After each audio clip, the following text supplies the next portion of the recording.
Hi guys, good morning everyone. Moi kaikile mitakulu huwa huamanta.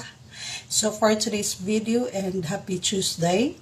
And i-reveal natin yung pinamili ko sa SM Uptown yesterday. So it cost 357.90 cents, no? Ito po yung resibo para sa ating ice candy.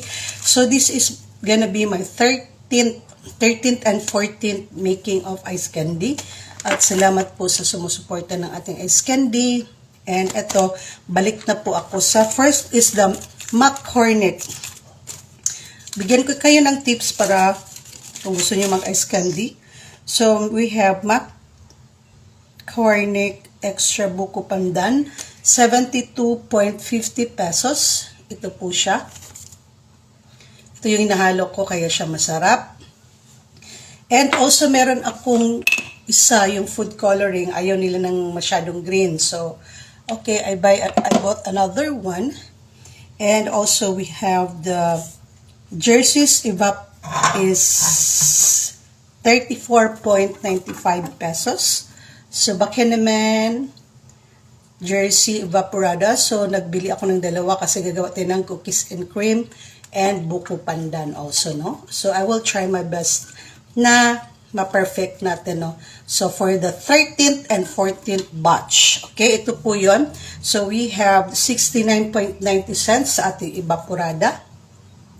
Next is the condensed milk na Cowbell condensed 374 ml, which is 40 pesos each po sa SM Uptown. So, 80 pesos po yung dalawa.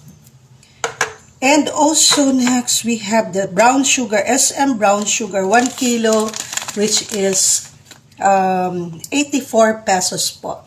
Okay? And the last one, we have the cornstarch na 400 grams. It's 51.50 po. So, ito po yung nabili ko kahapon na nagtototal ng 359.90. And then also, mamaya bibili ako ng fresh buko para i-mix natin sa ating buko ice candy, pandan. So, yung 12 batch ko na ginawa, ang naiwan na lang is ito.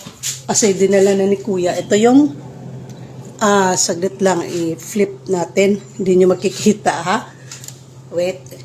Parang hindi nyo makikita yung ano. Basta meron akong 12 batch na nasa refrigerator, which is cookies and cream. And also, thanks Kuya Jervis for bringing some ice candies to your office na mabibenta mo rin doon, no?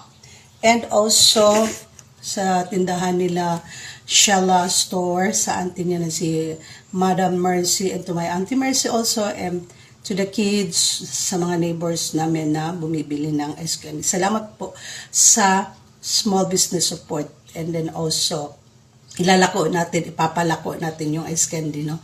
Hindi naman kailangan na malaki ang puhunan. Yung, kasi, itong puhunan ko po, minsan, nalulugi, minsan okay yung kita. Pasensya na po, at yun lang ang aking makakaya, na yung minsan na yung kita ko, dati pa yung kita ko talaga pag wala nga akong duty, pina-part-time kong mag-business. Kasi para may kita, kahit konti, hindi naman tayo yaman sa malaking bagay. Kung malaki yung puhunan mo, malaki din yung kita mo. So ako, pa konti-konti lang, hindi naman kailangan, makabili lang tayo ng pang-araw-araw na ulam. Yun lang po ang tips ko sa inyo sa simpleng buhay natin na makasurvive dito sa Pilipinas, no? So that's it for today. Thank you for watching. See you in my next video. Moi ka! Moi moi!